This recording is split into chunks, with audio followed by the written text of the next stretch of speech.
GDR news, ఇది సామాన్యుని గళం. తెలుగుదేశం పార్టీ ప్రతిష్టాత్మకంగా నిర్వహించిన మహానాడు కార్యక్రమం ఈ ఏడాది కూడా విజయవంతంగా ముగిసిందని టీడీపీ నేత నరసింహ యాదవ్ తెలిపారు. ఆఫ్లైన్ ఆన్లైన్ విధానాల్లో నిర్వహించిన ఈ కార్యక్రమానికి సహకరించిన ప్రతి కార్యకర్తకు ఆయన కృతజ్ఞతలు తెలిపారు. తిరుపతి ప్రెస్ క్లబ్ లో మీడియాతో మాట్లాడిన ఆయన సీఎం చంద్రబాబు నాయుడు పాలనలో పేద ప్రజలకు అనేక సంక్షేమ పథకాలు అందుతున్నాయని పేర్కొన్నారు. తిరుపతి ప్రెస్ క్లబ్ లో మీడియా సమావేశం నిర్వహించిన టీడీపీ నేత నరసింహ యాదవ్ మహానాడు కార్యక్రమం విజయవంతానికి కృషి చేసిన నాయకులు, కార్యకర్తలు, అభిమానులకు ప్రత్యేక ధన్యవాదాలు తెలిపారు. పార్టీ సిద్ధాంతాలను ప్రజల్లోకి తీసుకెళ్లడంలో మహానాడు కీలక పాత్ర పోషిస్తుందన్నారు. సీఎం చంద్రబాబు నాయుడు నాయకత్వంలో రాష్ట్రంలో అభివృద్ధి సంక్షేమం కార్యక్రమాలు సమర్థవంతంగా అమలవుతున్నాయని కొనియాడారు. పేద ప్రజల సంక్షేమమే ప్రభుత్వ ప్రధాన లక్ష్యమని ఈ సందర్భంగా వివరించారు.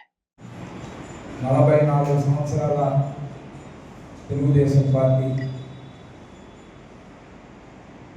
44 సంవత్సరాలుగా కూడా ఎన్టీఆర్ గారి జయంతి సందర్భంగా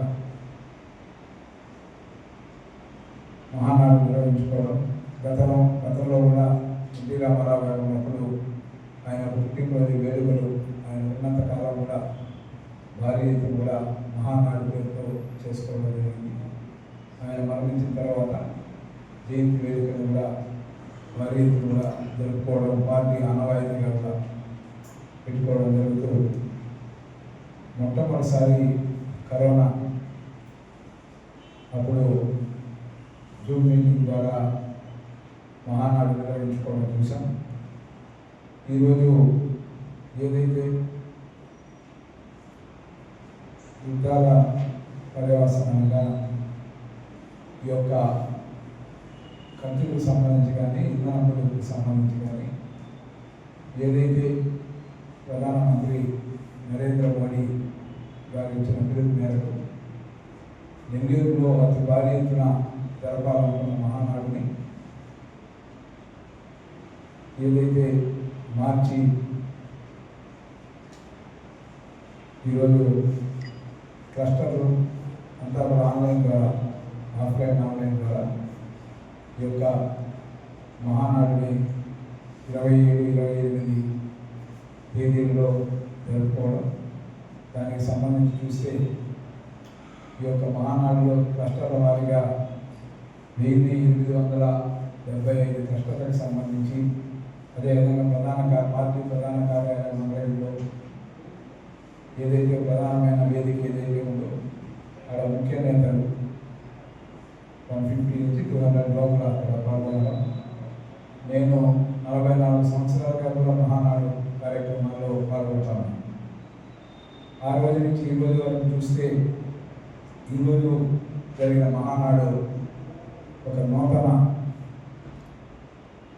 పార్టీని తీసుకెళ్లే విధంగా కూడా కొత్తగా కూడా ఎన్టీ రామారావు గారితో పార్టీలో పనిచేయడం జరిగింది. నేను తర్వాత చంద్రబాబు నాయుడు గారితో పనిచేస్తున్నాను.